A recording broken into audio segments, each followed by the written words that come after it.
साल 2019 की बात है। दिल्ली के एक पुराने इलाके करोल बाग में एक पुरानी 5 मंजिला इमारत थी, विष्णु निवास। इमारत देखने में बहुत सामान्य लगती थी, लेकिन एक अजीब बात यह थी कि उसमें कुल 6 मंजिलें थीं, जबकि बाहर बोर्ड पर सिर्फ 5 ही लिखी होती थीं। छठी मंजिल का कोई जिक्र तक नहीं करता था। कहानी शुरू होती है विशाल नाम के एक लड़के से, जो हाल ही में दिल्ली यूनिवर्सिटी में एडमिशन लेकर करोल बाग में रहने के लिए कमरा ढूंढ रहा था। संयोग से उसे विष्णु निवास में सस्ते किराए पर एक कमरा मिल गया। कमरा तो ठीक है, लेकिन याद रखना बेटा, मकान मालिक ने कहा, छठी मंजिल पर कभी मत जाना।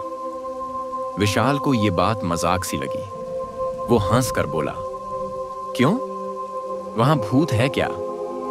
मकान मालिक का चेहरा एकदम सख्त हो गया।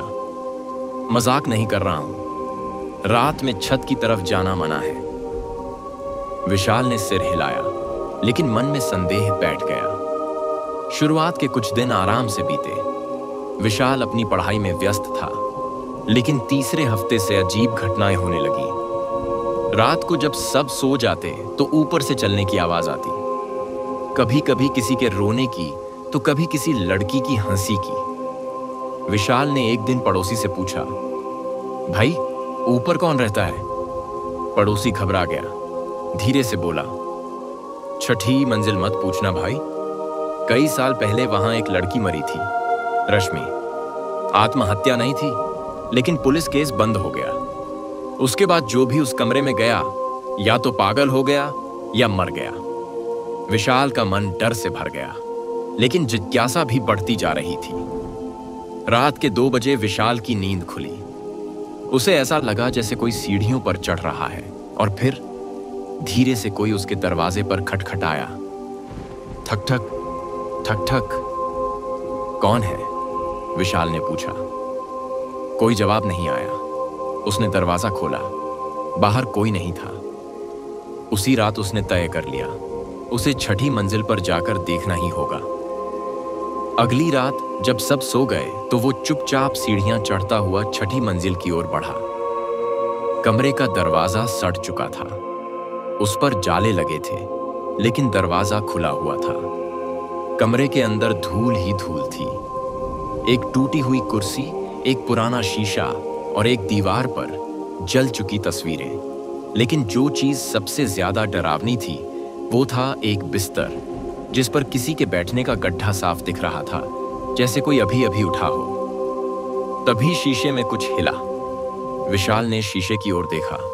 उसमें एक लड़की खड़ी थी, सफेद साड़ी में, लंबे बाल और आंखें खून सी लाल। उसने पलट कर देखा, पीछे कोई नहीं था। फिर आवाज आई, मुझे मेरा कमरा वापस चाहिए। कमरे का दरवाजा अपने आप बंद हो गया। विशाल ने भागने की कोशिश की, लेकिन दरवाजा जाम हो गया था। दीवारों से खून रिसने लगा।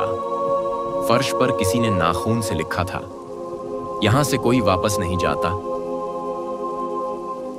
सुबह होने से पहले विशाल किसी तरह दरवाजा तोड़कर बाहर भागा।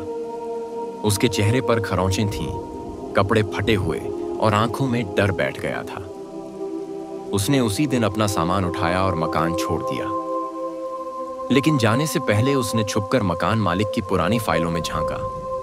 वहां एक पुराना अखबार रखा था।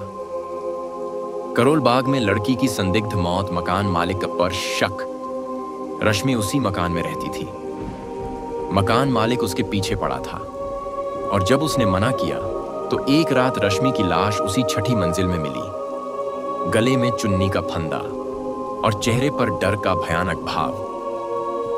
पुलिस ने आत्महत्या बताया, लेकिन उस रात के बाद मकान मालिक ने कभी छठी मंजिल को किराए पर नहीं दिया। 6 महीने बाद एक नया किराएदार, दीपक नाम का लड़का, इसी कमरे में आया। मकान मालिक ने उसे वही चेतावनी दी, छठी मंजिल पर मत जाना। दीपक ने मुस्कुराकर कहा, मैं डरता नहीं भूतों से। रात 2 बजे ठक ठक ठक ठक। दीपक ने दरवाजा खोला।